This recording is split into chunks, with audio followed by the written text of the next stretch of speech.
Ya, Bapak Ibu dan saudara-saudara, Oktober bulan ini menjadi bulan yang spesial juga untuk seorang perempuan di Korea Selatan.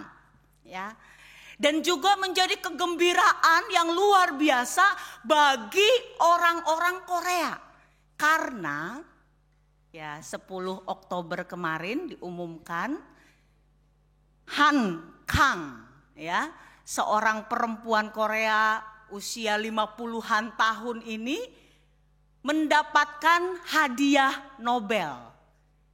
Menjadi perempuan pertama yang mendapat hadiah Nobel sastra, ya, dan yang bukan orang barat gitu ya. Jadi ini kegembiraan yang luar biasa. Perempuan ini yang bernama Han Kang ini ketika menerima Nobel itu kan biasa orang konferensi pers ya. Oh, itu hadiah yang sangat besar, itu bergengsi luar biasa, sedunia menyaksikan itu gitu ya. Ada yang dari sains, kedokteran dan lain-lain. Nah, Han ini dari sastra ya, literatur.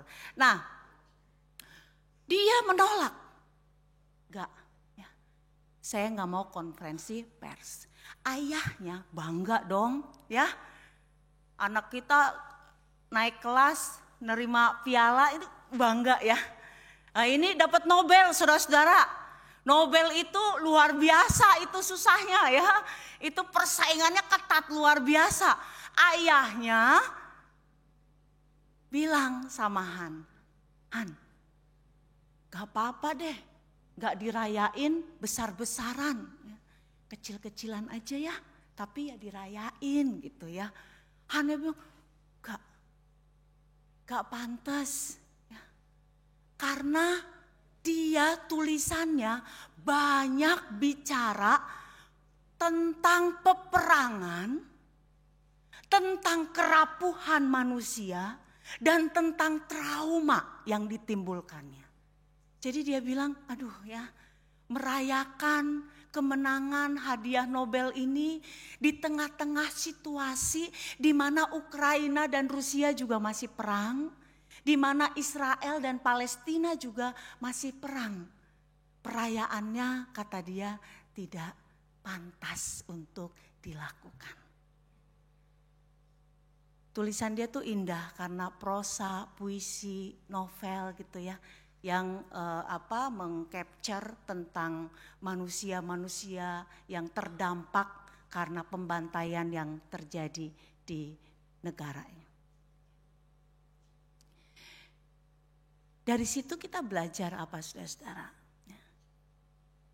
Han Kang itu berhasil menyajikan betapa peperangan itu memberi dampak luar biasa.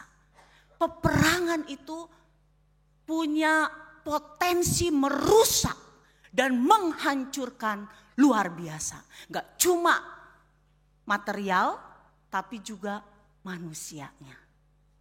Gitu. Saya pikir ini luar biasa ya. Nanti kita bisa, kalau di Korea itu sampai digital platform buat jual beli bukunya aja sampai crash. Karena banyak yang pengen baca. Ya, Han Kang tuh banyak nulis nih. Di platform marketing Indonesia juga udah ada ya, saudara-saudara ya. Nah, peperangan tuh punya daya rusak, daya hancur yang mengerikan. Itu skala global, saudara-saudara. Tapi sesungguhnya, ya, para psikolog juga seringkali mengangkat ini. Peperangan di rumah tangga, ya, keributan di rumah tangga juga punya daya rusak dan daya menghancurkan yang luar biasa. Saya mengenal seorang yang karena dari kecil ayah ibunya selalu bertengkar. Kalau ayah ibunya ribut, saudara-saudara, dia masuk ke kamar, dia tutup kepalanya dengan bantal, telinganya juga gitu ya. Terus dia juga bantuin adiknya nutupin telinga adiknya supaya jangan dengar gitu ya. Dia bilang tutup pakai bantal, tutup. Berdua kakak adik. Karena ternyata keributan semacam itu yang kadang-kadang kita orang tua pikir ini kan tentang menyampaikan pendapat. Tentang berdiri, memegang opini sendiri. Tentang memenangkan perdebatan. Dan bahkan juga kadang tentang menaklukkan. Di dalam rumah tangga. Tapi daya rusaknya enggak cuma ke yang ribut saudara-saudara. Enggak cuma kepada ayah dan ibunya. Ya. Tadi bagus sekali ya anak-anak dihadirkan pas tema ini. Ya. Ya. Anak-anak suaranya bening ya. Yang tadi itu ketika sampai ke telinga kita suara mereka ya. Keluarga hidup indah. Ya. Anak-anak tuh merindukan itu. Dan luar biasanya tubuh kita saudara-saudara yang tadi Hankang tuliskan peperangan, terus kerapuhan manusia dan juga trauma gitu ya tema-temanya. Ternyata juga diri kita, tubuh kita ini hebatnya luar biasa. Yang dia rekam dari perjalanan hidupnya tidak cuma tentang ingatan semata. Tapi juga tubuh kita, luar biasa ini ya. Tubuh kita merekam. Memori tubuh kita itu merekam semua peristiwa yang pernah dilalui. Terutama yang membuat dia sampai nge-freeze gitu ya. Sampai dia gemeter takut. Sampai dia duduk. Itu kenapa orang-orang yang waktu di rahim mengalami, jadi ayah ibunya yang ribut di sini bang gitu. Janin di rahim itu ternyata merekam. Tubuhnya tuh merekam semua emosi di dalam apa yang ada di dalam diri sang ibu. Itu kenapa ketika dia tumbuh besar ada banyak orang yang kemudian menemukan, oh aku nih jadi sangat rapuh, terluka tentang hal-hal ini. Dia coba bongkar di dalam ingatannya, gak ketemu. Ingatan pikirannya. Karena orang mengingatkan katanya 5 tahun ke atas ya. Kayak masa-masa TK dan seterusnya. Tapi ketika ditolong, ditemukan dia waktu rahim, di rahim malah. Waktu masih janin. Dia merekam semua tragedi-tragedi di keluarganya itu. Ya. Dan itu Bapak Ibu kenapa dikatakan keributan peperangan itu merusakkan atau menghancurkan manusia, orangnya. Memang gak hancur, tubuh kita masih utuh, betul ya? Ya umur 5 tahun ya bisa naik sepeda gitu ya. Ketika SD ya sekolah, SMP, SMA ya sekolah, pemuda ya pacaran gitu ya. Kemudian menikah seperti Bapak Ibu dan saya ya menikah juga. Kelihatan sama seperti yang lain. Tapi peperangan yang dia alami ternyata bisa menghancurkan di dalam dirinya. Menarik sekali. Lalu gimana dong? Ya, gimana dong? Kita kan gak mungkin gak ribut. Namanya digedein orang tua yang berbeda, perjalanan hidup yang berbeda. Gimana dong? Bapak Ibu yang udah menikah 40 tahun plus boleh angkat tangan? Boleh angkat tangannya tinggi. Kalau orang GKI itu kalau di itu angkat tangan tinggi Pak. Oke 1, 2, cukup banyak ya. Coba. Tapi yang keras ya. 1 tips aja. Gimana dong ya? Kalau supaya lagi egonya tinggi, lagi mau ribut perang, lagi mau menang gitu ya. Kemudian bisa menghadirkan kembali damai itu. Yang oleh pendetaan dari Ismail almarhum bilang apa yang sangat terkenal? Ribut rukun. Gimana dong gitu ya. Boleh Pak tapi yang keras ya Pak. Atau boleh dikasih mic gak? Ada yang bisa bantu? Ini dalam keseharian kita gimana dong gitu ya. Supaya keluarga kita ini bisa rukun. Karena keributan gak mungkin terhindarkan gitu. Boleh Pak, sederhana aja yang Bapak emang jalani dan alami. 1 kalimat atau 2 kalimat boleh. Apa tipsnya? Lagi diem-dieman, ngajak makan yuk gitu. Yuk makan yuk gitu. Kalau lagi diem-dieman, ngajak makan yuk gitu ya. Untungnya ibu tipe yang kalau diajak makan walaupun lagi diem-dieman mau. Ada orang yang jangankan makan, ya, cuma disapa aja, diem ya, siapin sih makanannya di meja gitu ya, tapi nggak diajak ngobrol gitu ya, nganter sih. Biasa misalkan kalau nganter ke kantor gitu ya, diantar sih ke kantor, diantar sih kemana, tapi diem. Ada orang yang kalau lagi marah jangankan deket-deket, ya tidur aja bisa pura-pura sama anaknya. Ya, terus ada juga yang pura-pura siapa di sini yang mau tidur sama mami. Wah, datang ya. Jadi tidur rame-rame ya. Saudara, untungnya match ya Pak. Ibu juga mau ya. Terus habis itu akur Bu. Ya mungkin awal-awal hatinya kayak ganjel gitu ya. Tapi itu. Karena pernikahan itu menempatkan kita bersama-sama serumah. Itu kenapa kita kalau ke orang lain lebih mudah memberi maaf. Karena apa? Ya udah gak serumah kok gitu ya Bu ya. Biarin aja ya. Abis ini juga pergi masing-masing gitu. Tapi kalau serumah kan ntar tidur ketemu, makan ketemu gitu kan. Rebutan kamar mandi ketemu gitu ya. Jadi akan ketemu terus. Tapi bukan berarti hal itu membuat kita anak-anak Tuhan ketika ribut tuh udah ya langsung udah nggak usah bareng-bareng lagi gitu. Ini yang menarik. Apa sih sebenarnya yang sering membuat ribut di dalam rumah tangga?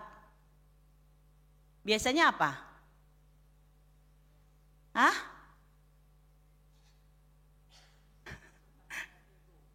Ego ya. Kadang juga uang, ya. Terus anak-anak.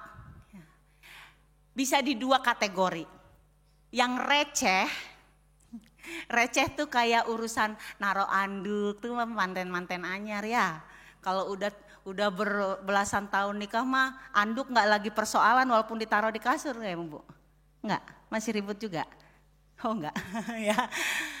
Yang receh lah, urusan kalau kayak di konten-konten gitu, nama aku di handphone kamu ditulisnya namanya apa?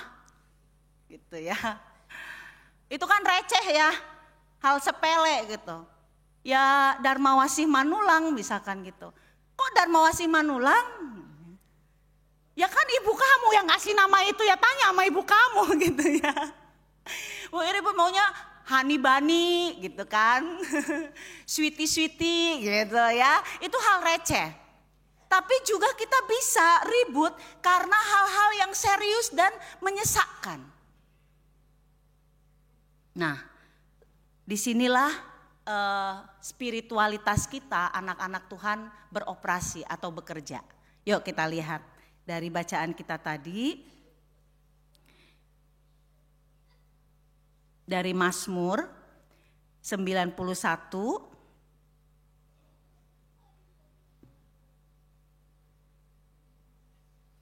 Mazmur 91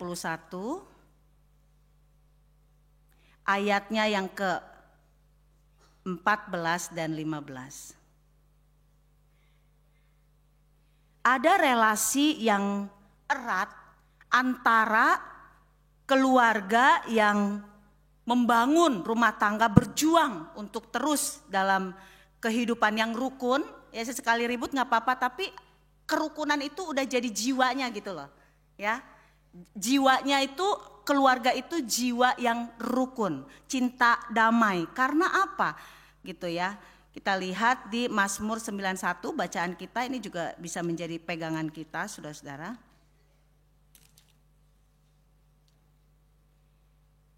Ayat 15 dan 16. Bila ia berseru kepadaku. Orang kalau berseru kepada Tuhan biasanya kalau lagi apa? Kalau di Alkitab. Menangis. Pinter kamu.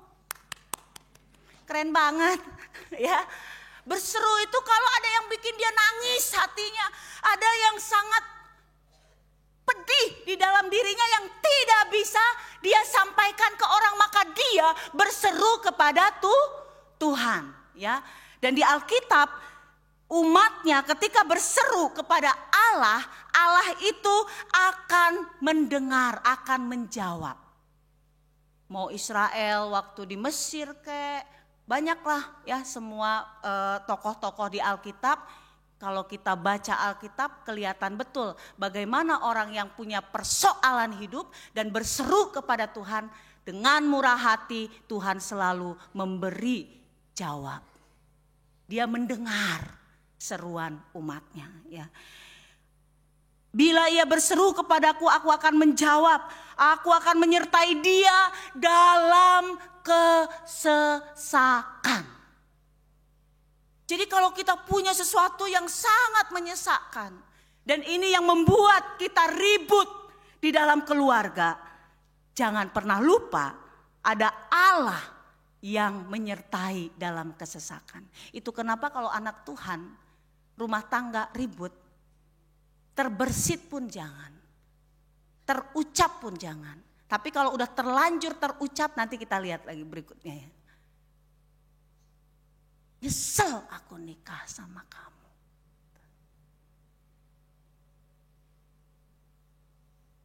Itu melukai. Apalagi sampai ngomong cerai aja. Dan Bapak Ibu, data menunjukkan bahkan banyak orang yang jelang pensiun cerai. Jadi bukan yang masih 4 tahun, 5 tahun menikah saja. Udah berpuluh tahun bareng. Tiba-tiba ngajuin cerai. Anak-anaknya udah gede-gede, anaknya aja udah punya anak. Gitu ya. Kesesakan itu membuat orang gak tahan. Tapi Tuhan bilang dalam kesesakanmu, ingat Allah menyertai. Aku akan meluputkannya dan meninggikannya. Gitu ya. Jadi Tuhan dalam kesesakan kita menyertai. Keluarga kita ributnya kalau karena receh gampang. Tapi kalau karena kesesakan jangan lupa. Datang kepada Tuhan. Datang kepada Tuhan. Melekat kepada Tuhan ya. Ternyata memberi dampak kita memperlakukan orang-orang di keluarga kita.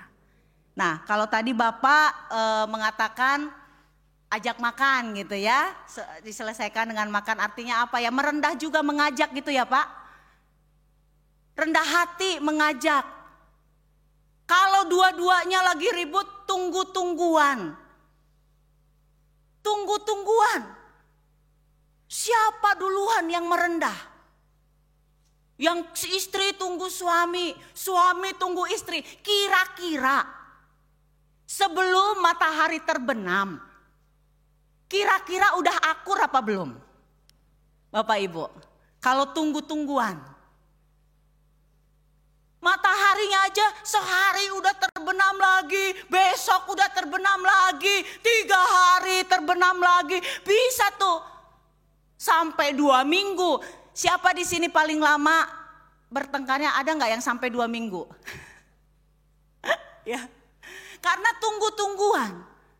Ya, Tuhan mengajarkan kita hari ini melalui Markus 43 ayat 44, Markus 10 ayat 43 dan 44. Barang siapa ingin menjadi besar di antara kamu, barang siapa yang ingin besar di keluarga, dihormati di keluarga.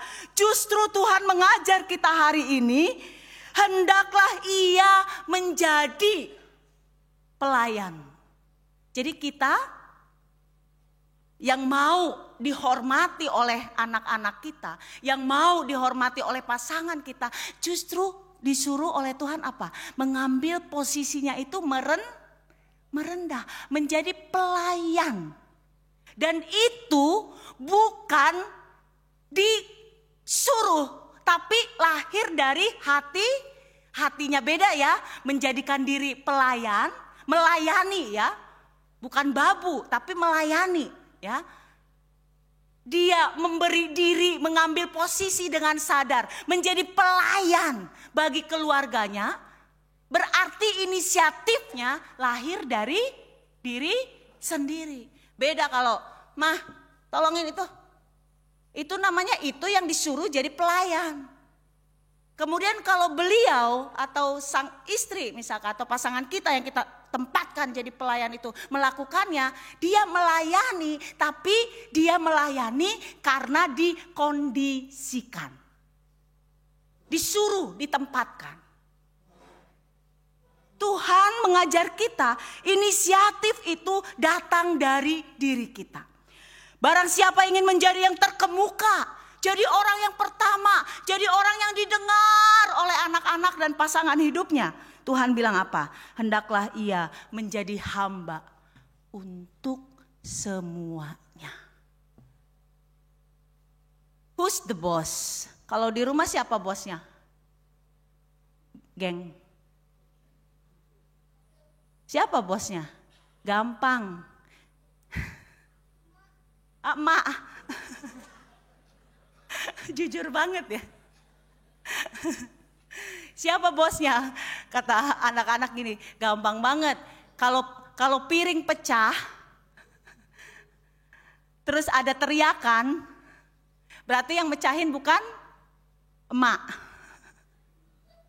Kalau piring pecah komprang, tidak ada teriakan, berarti yang mecahin emak. Soalnya kalau yang mecahin orang lain dimarahin. Kalau yang mecahin diri sendiri enggak. Ya gitu ya.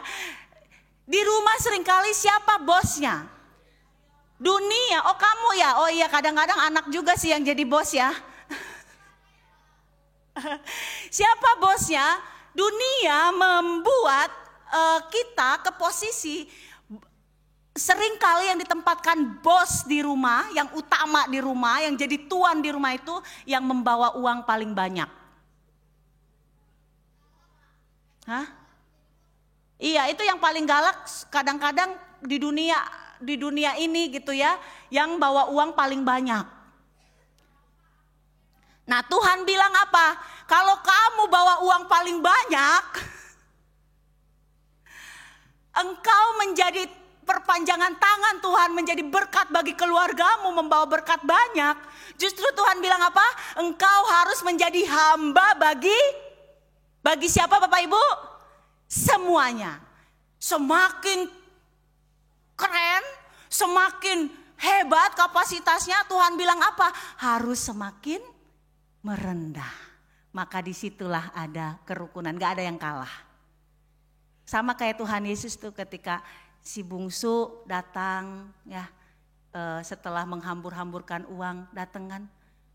Terus bapaknya kan yang punya uang, yang punya power. Dia baru lihat dari jauh, ya tuh anak saya tuh ya, lari nih dengan cinta. Lalu dia merendah loh. Merendahnya gimana? Dia anaknya sujud, mohon ampun Bapak gitu ya. Dia udah rancang-rancang nanti saya ngomong minta ampunnya gini gitu ya. Itu kan kita kayak gitu ya kalau salah sama orang tua ya. Nanti saya ngomongnya gini. Belum ngomong panjang-panjang. Bapaknya itu udah langsung datang meluk. Kalau orang lagi sujud Bapak Ibu. Kalau meluk dia kira-kira yang meluknya harus sujud juga enggak? Harus merendah juga kan? Itu. Disitulah ada rekonsiliasi, perdamaian, kerukunan. Yang tadinya udah dihina luar biasa. Nih anak kurang ajar banget. Anak masih hidup minta warisan. Itu kan sama aja doain bapak gue cepet mati. Ada anak-anak. Ini nih si bungsu yang di Alkitab nih nah ya. Dia masih hidup bapaknya dia minta warisan. Itu kan penghinaan. Orang tuh orang tua walaupun udah tua banget kalau ulang tahun kita apa? Panjang umur ya Mi, panjang umur ya begitu ya. Tapi dia masih sehat bapaknya. Lama banget sih meninggalnya. Ya. Dia minta masih hidup itu penghinaan luar biasa. Nyakitinnya pasti sampai ke ulu hati itu bapaknya. Tapi dia merendah. Saat itulah ada damai, ada kerukunan. Dia rengkuh yang bersalah itu. Jadi yang pertama itu kerelaan untuk merendah. Dan yang kedua cuma dua Bapak Ibu. Kerelaan memberi pengampunan. Dan kita lihat di Ibrani dan juga di Yesaya bacaan kita. Kalau Allah enggak merendah dan Allah enggak memberi pengampunan ke kita. Tidak akan ada damai dengan Allah. Yesus itu kan datang untuk mendamaikan kita dengan Allah. Nah itu juga yang kita bawa di keluarga kita. Mari ya, punya kerelaan untuk merendah. Makin kita hebat, makin kita keren di keluarga, makin kita menghamba untuk semuanya. Dan juga ketika ada kesalahan yang menyayat sampai ulu hati, dengan melekat pada Kristus, kekuatan dari Kristus, kita memberi pengampunan. Selamat membangun keluarga yang rukun Bapak Ibu, di mana Tuhan yang terus menyertai dan memberkati. Amin.